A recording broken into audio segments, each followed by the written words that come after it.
Ketemu lagi kita dalam ibadah sekolah minggu kelas besar GKI Taman Cibulu. Yuk, undang adik-adik semuanya untuk bangkit berdiri. Kita bersama-sama akan bersuka di dalam Tuhan. Karena apa?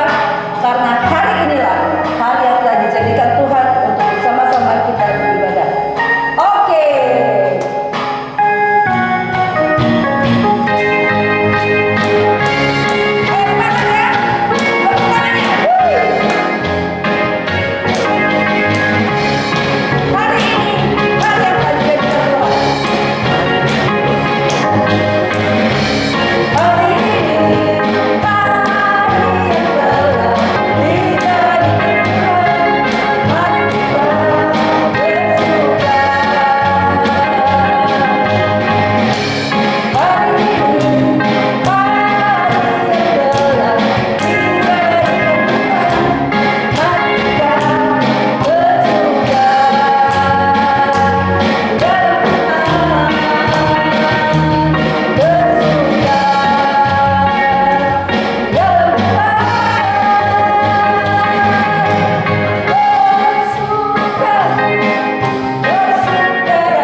Kita akan masuk dalam doa pembukaan.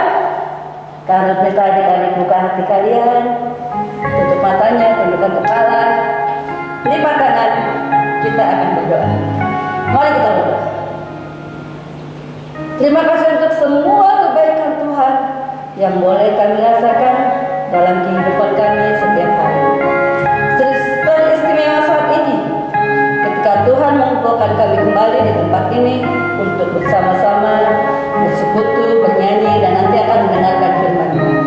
Tuhan sendiri yang kuasai setiap hati kami yang ada di sini dengan kuat kuasa Roh Kudus-Mu, sehingga dari awal hingga akhir nanti kami bisa mengikuti ibadah ini dengan baik dan bisa mendapatkan sesuatu yang bisa kami simpan dalam hati kami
rendah hati.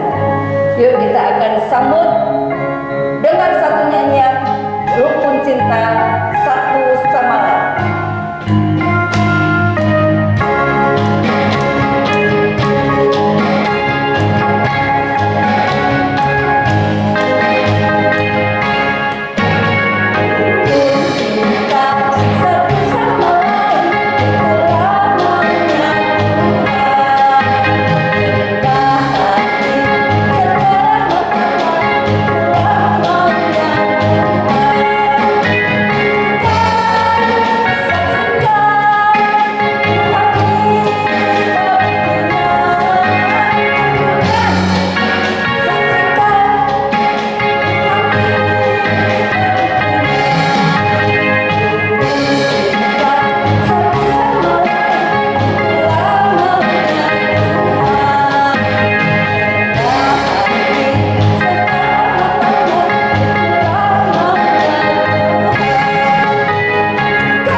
Ditunjukkan kerendahan hatimu itu supaya apa? Supaya nama Tuhan dipermuliakan melalui tindakan kerendahan hatianmu. Ya, kita akan masuk dalam firman Tuhan. Sebelumnya harus minta adik-adik untuk buka hati kalian. Sekali lagi kita mau nyanyikan seperti Nusa Rindu Sungai.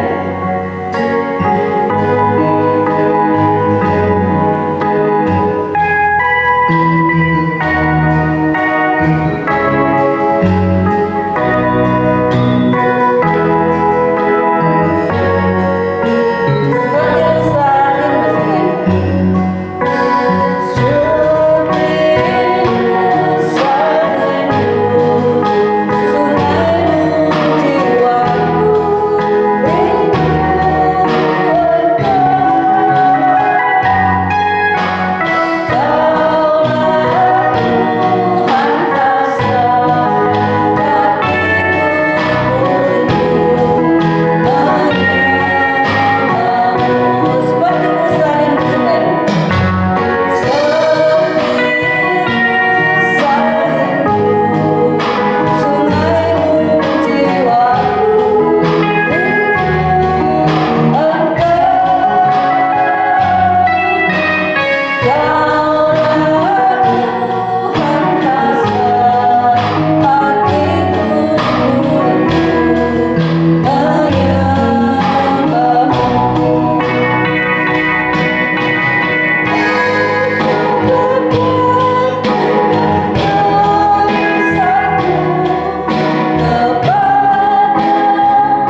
harap semua dalam keadaan sehat.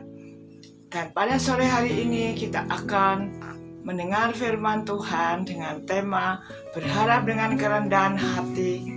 Bahannya dari Lukas 8 ayat 40-42 dan Lukas 8 ayat 49-56. Kakak harap semua untuk mempersiapkan Alkitabnya.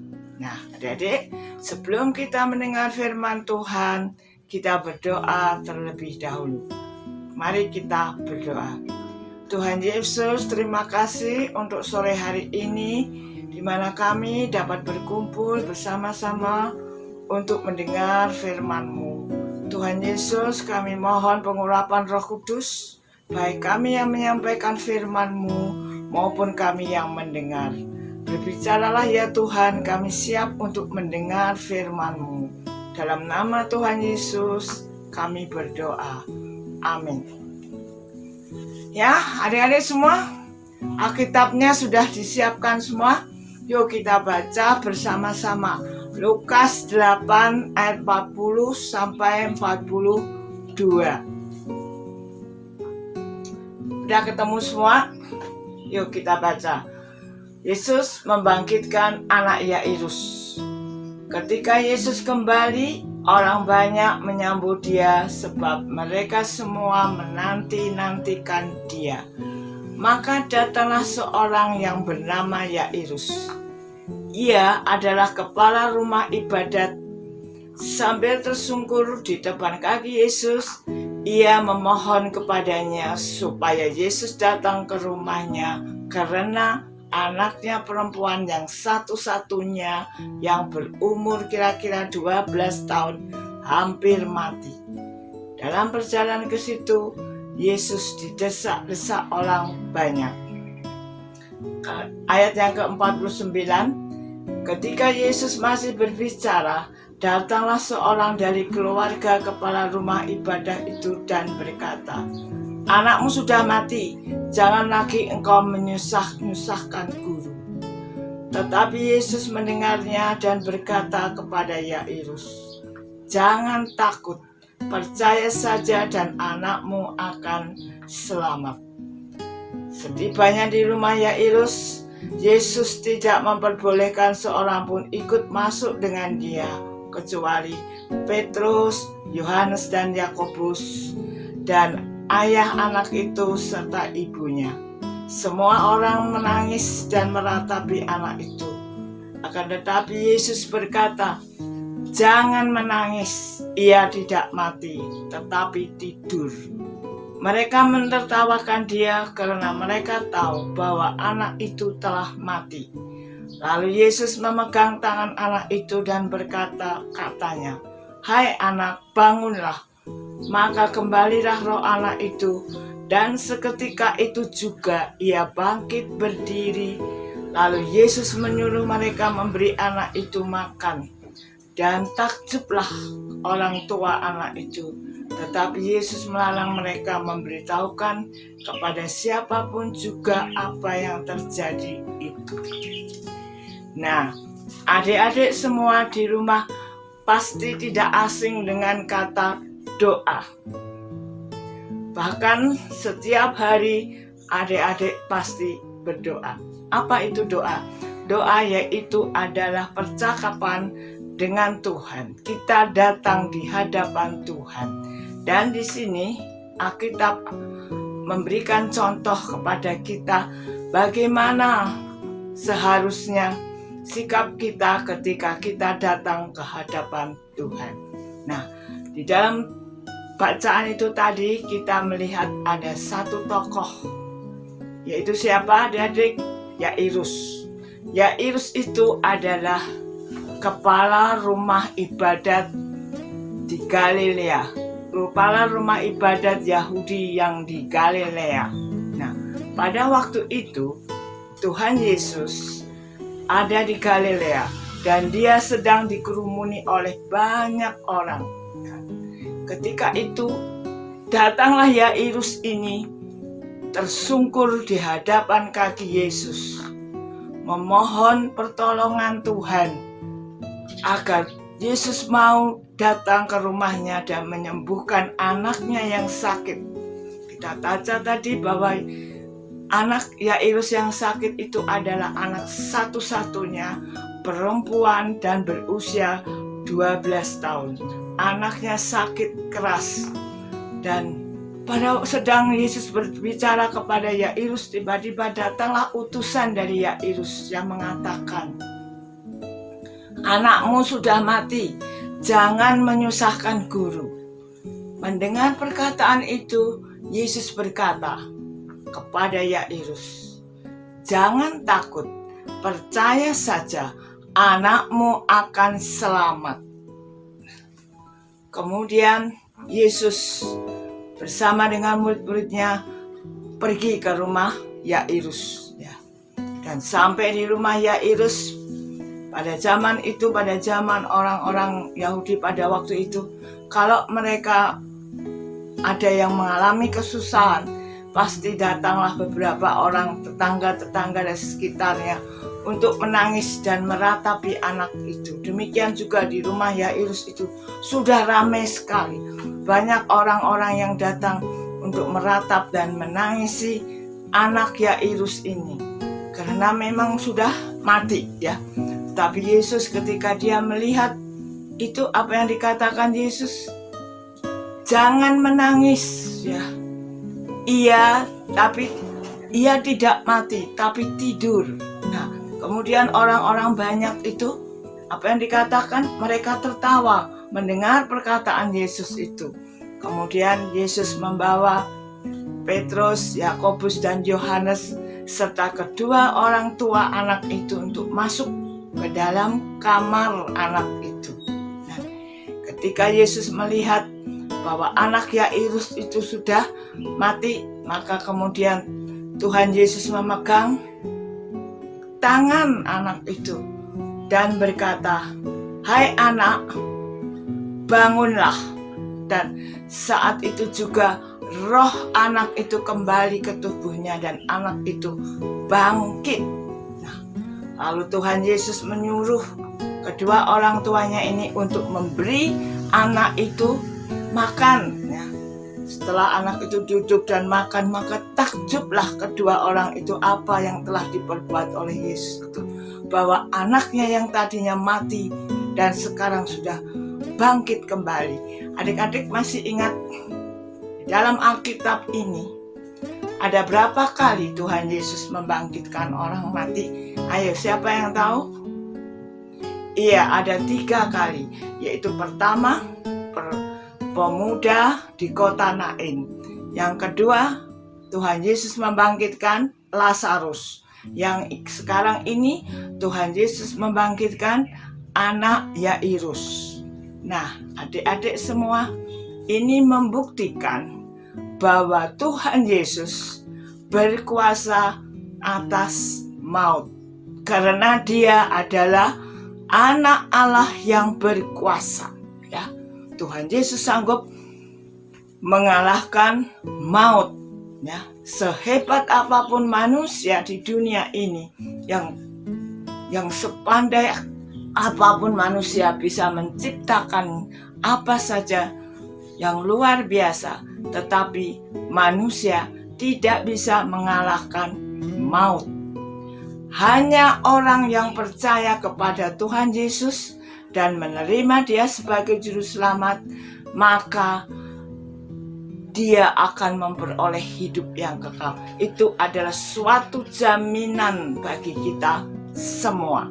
Nah, adik-adik semua, dari pelajaran yang kita pelajari sekarang ini tentang Yairus ini, nah, kita bisa belajar bagaimana sikap doa yang benar. Bagaimana sikap kita ketika kita memohon pertolongan pada Tuhan. Ya. Pertama, yaitu kerendahan hati. Meskipun Yairus seorang yang mempunyai jabatan di masyarakat karena dia adalah kepala rumah ibadah, tetapi dia mau datang merendahkan diri di hadapan Yesus, tersungkur di hadapan Yesus. Yang kedua, beriman. Yairus percaya bahwa Yesus sanggup untuk menyembuhkan sakit anaknya. Sekalipun anaknya itu sudah mati, ia percaya bahwa Yesus sanggup untuk membangkitkan anaknya.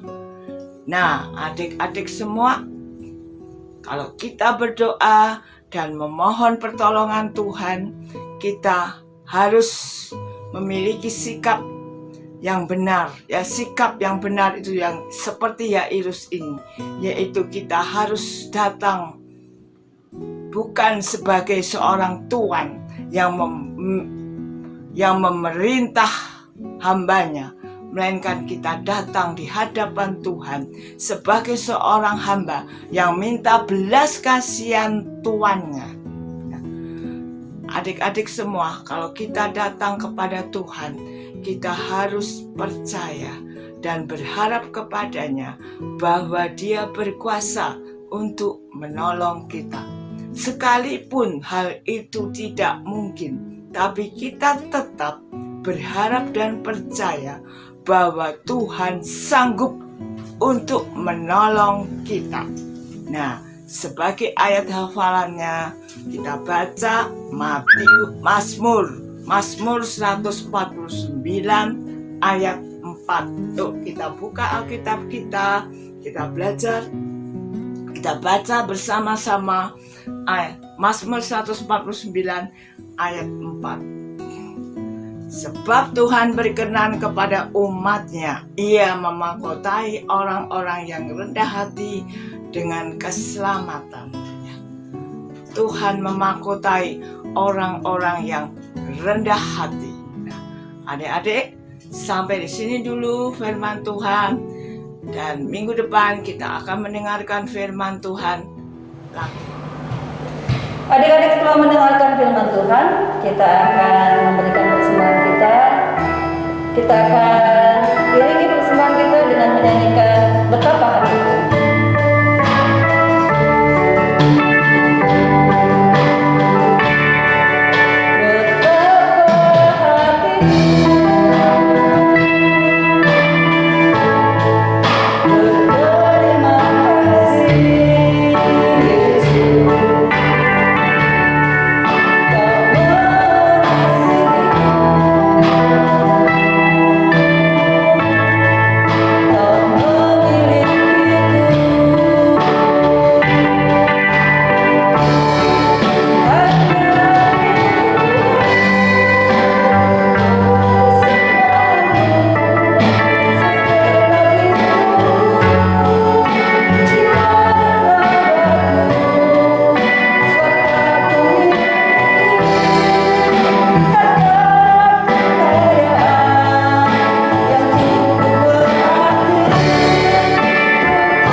Mari kita satukan hati kita dalam doa. Kita akan berdoa untuk persembahan kita dan doa syafaat. Kita berdoa. Dan tentunya kami mengucap syukur kepadamu Tuhan, karena Engkaulah sumber segala berkat bagi kami. Karena dari mula asal semua apa yang kami punya di dunia ini. Kami mau bawa persembahan kami, kiranya Tuhan mau terima persembahan kami dengan senang hati. Dan persembahan ini Tuhan bisa dipakai di gereja kami untuk memuliakan nama-Mu di gereja ini. Kami juga berdoa untuk adik-adik yang sekarang sudah sekolah onsite, Tuhan yang akan berkati, beri kepada mereka terutama kesehatan di dalam belajar di sekolah, sehingga mereka bisa dengan baik belajar, dengan sungguh-sungguh belajar, memberikan yang terbaik untuk Tuhan, sehingga bisa mempersembahkan nilai-nilai yang baik yang bisa membanggakan hati Tuhan dan orang tua. Terima kasih Tuhan, kami juga berdoa untuk orang tua di mana-mana mereka berada, Tuhan yang akan berkati. Dan ketika mereka harus bekerja mencari nafkah, Tuhan juga yang akan sertai berkati. Tutup bungkus mereka dengan kuasa dalam-Mu, sehingga mereka bisa selalu sehat dan selalu bisa mencukupi apa yang menjadi kebutuhan keluarga. Berdoa untuk bangsa dan negara kami, Tuhan juga yang akan berkati pemerintah yang sedang melaksanakan program vaksinasi booster. Tuhan juga yang akan memberkati sehingga seluruh rakyat Indonesia bisa mendapatkan vaksinasi dengan baik, dan pada saatnya nanti bisa menjadi kebal terhadap virus-virus yang ada, dan akhirnya corona bisa lenyap dari muka bumi ini. Terima kasih Tuhan Yesus, dengan kami dan doa kami, ampuni segala cacat celah kami, kekurangan kami, dosa kami. Di dalam nama Tuhan Yesus kami alaskan doa kami ini. Amin. Ya adik-adik, sesuai dengan tema kita, yaitu apa tadi? Apa tadi? Berharap dengan rendah hati. Kalau mau nanya sama kalian, seberapa rendah hati kalian? How low can you go? Ya, seberapa bisa kamu rendah hati ketika kamu berharap? Kan nggak ada ya ceritanya orang berharap kayak gini nih. Duh, aku berharap minta sepatu,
Kita berdoa.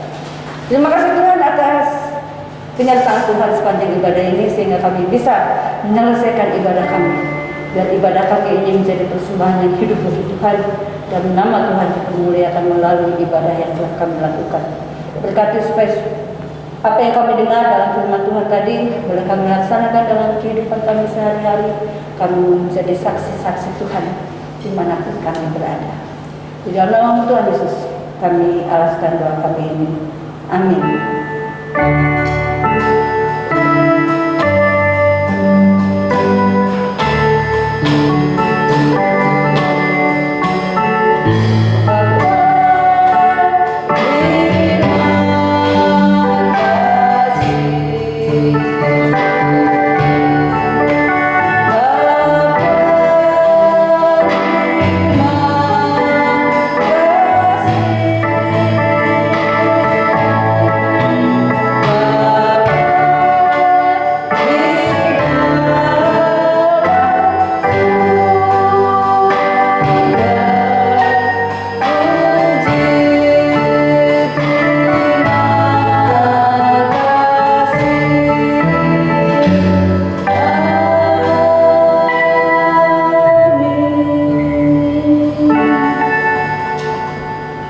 Ibadah kita sudah selesai. Adik-adik jaga kesehatan selama bersekolah di sekolah dan kita akan berjumpa lagi minggu depan. Bye.